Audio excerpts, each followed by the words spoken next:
Hello, I'm Emma from the Commission for Children and Young People. This is a brief overview of Standard 8. I encourage you to also look at the Commission's online resources for more information and in-depth guidance.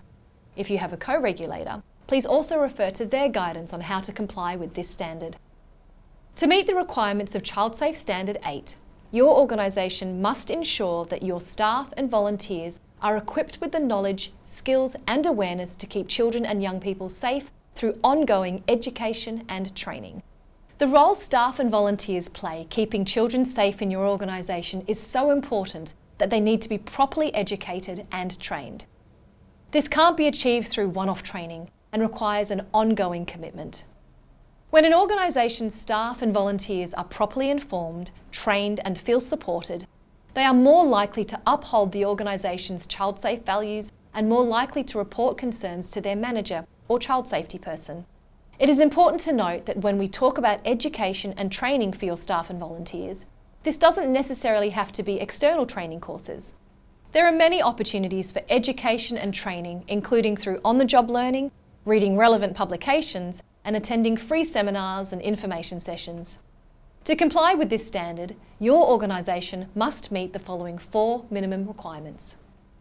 Minimum requirement 8.1. Staff and volunteers are trained and supported to effectively implement the organisation's child safety and wellbeing policy. Having a child safety and wellbeing policy alone does not protect children from abuse and harm. It needs to be implemented and followed by all your staff and volunteers. Staff and volunteers need training and support from the organisation to implement the child safety and wellbeing policy. Make it easy for them to raise questions or seek guidance. Provide them with the time and resources they need to implement the child safety and wellbeing policy. The Commission has some tools and tips in A Guide for Creating a Child Safe Organisation on how to train your staff and volunteers so they can effectively implement your child safety and wellbeing policy. Minimum requirement 8.2. Staff and volunteers receive training and information to recognise indicators of child harm, including harm caused by other children and young people. Children may not tell anyone they are being harmed or abused. They may be scared. They may have been threatened to keep quiet. They may not know that what they are experiencing is abuse, or they may feel or have been told that it is their fault. However, the child's behaviour may change. So it is essential that your staff and volunteers are given information so that they know what to look out for, such as changes in a child's behaviour or emotions, or physical indicators of abuse. Remember, children may be abused or suffer harm from other children, not just adults. The Commission's Guide for Creating a Child Safe Organisation has a specific section on child abuse and harm, with links to several useful resources on recognising the signs of child abuse and harm that we would encourage you to read. Minimum requirement 8.3. Staff and volunteers receive training and information to respond effectively to issues of child safety and wellbeing and support colleagues who disclose harm. The way an organisation responds to a disclosure of child abuse can have a profound impact on the child. Staff and volunteers must be given guidance on how to sensitively receive a disclosure, support the child and implement reporting processes. Not only do they need to know what to do, but they also need to have the chance to develop practical skills. Receiving disclosures of harm to a child can be both distressing and stressful for staff and volunteers. It is useful for them to know who they can get guidance and support from, including external support services and how to support their colleagues. Minimum requirement 8.4. Staff and volunteers receive training and information on how to build culturally safe environments for children and young people. This minimum requirement links closely to Standards 1 and 5.